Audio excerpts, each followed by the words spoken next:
Hey everyone, welcome back to the channel. Today, we're covering the tragic case of Julie Hogg, a young mother whose brutal murder in 1989 shocked the UK and went on to change the country's legal system forever.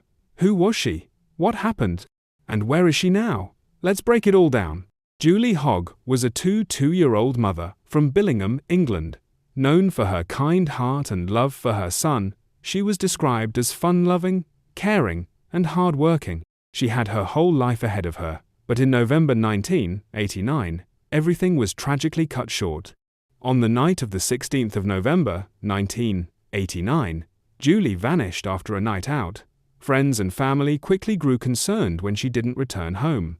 For 3 long months, her disappearance remained a mystery, until her body was discovered hidden behind a bath panel in her own home. She had been murdered by her former boyfriend, Billy Dunlop.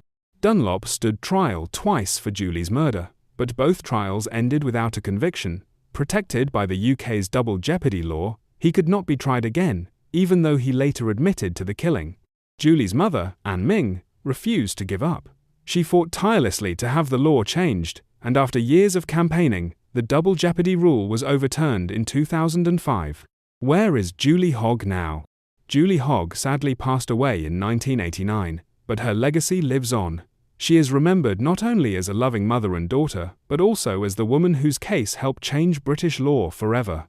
Her killer, Billy Dunlop, was finally convicted in 2006 and sentenced to life in prison. Julie's name is now tied to one of the most important legal reforms in UK history. Julie's story is heartbreaking, but it also shows the power of persistence and the fight for justice. Her mother's determination ensured that Julie's death was not in vain, and that countless other families could see justice served. Let us know your thoughts in the comments, and don't forget to like, share, and subscribe for more true crime stories.